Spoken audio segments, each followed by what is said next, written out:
this population that we work with is they've had no value growing up in the prison system, in the jail system. You're not a person, you're a number. And when they go out to look for a job or try to get an apartment, people see whatever's on a piece of paper. They are more than what's on a piece of paper. They're human beings, and there is a value. You know, I could tell that. I've said that to a few of my guys. You know, there's value to you. You mean something, and they start crying because they've not ever heard that. They've not ever felt that. You know, when a grown man cries when you tell him he's valued, you know, it's like he goes right back into childhood.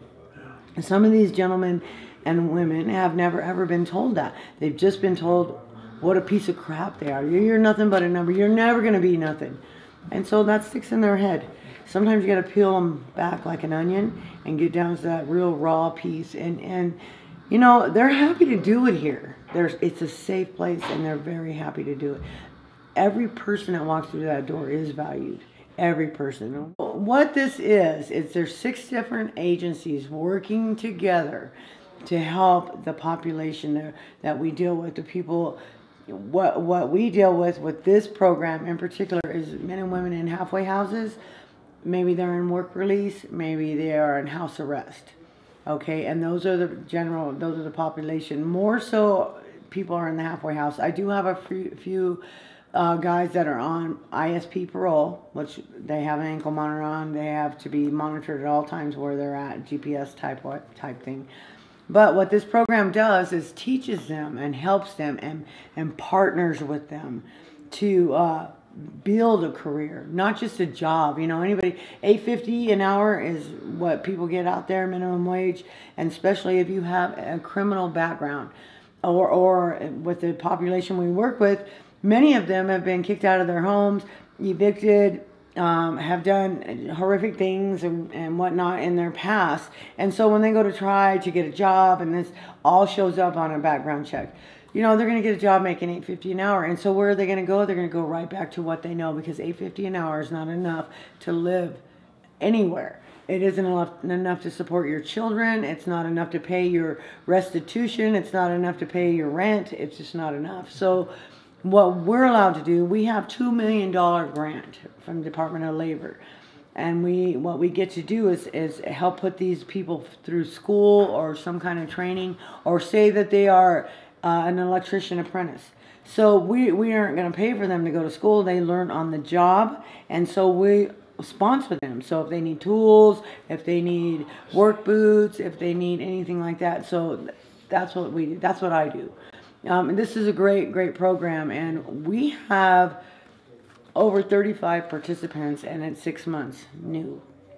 And so we're doing really well at Second Chance Center. These guys are hungry. They want to work. They need help. They just need some encouragement. They just need someone to bounce ideas off of. And so what I am is a career coach, basically a care manager, career coach. And so they'll come in and I'll get the referral. They'll come in and we'll do an intake, and we'll talk about what they want to do when they grow up, basically. And so they we make a plan for them to what they want to do. Say asbestos removal. If they want to do, we just got one gentleman, his CDL, and he got a $4 an hour raise. So I mean, this is huge. It's huge. They don't just get the things. Like, we offer them a bus pass, and whatever they need, we help them. But what I do with my guys is I go to the halfway houses and I meet their case manager, and I build that relationship. And so that the halfway house, that myself and the halfway house can help him be held accountable. And that if he's not doing what he's supposed to do on the job, that they can always call me. Oh, he's on the phone too much. He's late today, or whatnot. These employers do not want these guys to get in trouble with the halfway house. They know they can call me, and they know that I will hold my guys accountable. And my guys like to call me the mother hen. They know that I hold them very accountable. And so it's a working relationship. And we have these guys for a year. And that's what I say to them when I introduce myself, and I give them the orientation basically about the BCPC program is you have to, me and you are friends for the next year, but really a lifetime, because this is a great place for you to do your give back here at Second Chance Center.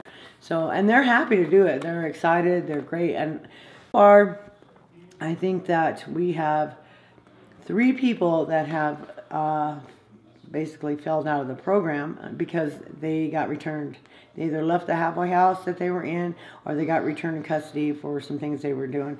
And one of the guys I worked really hard with, in fact, he called me collect when he got to jail and asked me, and can I please come back?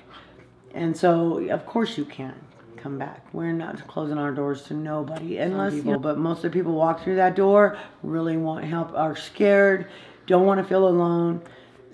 You know, people walk through the door, they get a hug. Even if they get some kind of real strong support because they've made some mistakes, they still get a hug. And when they leave out of here, they feel like they're welcomed, they're loved, it's second family.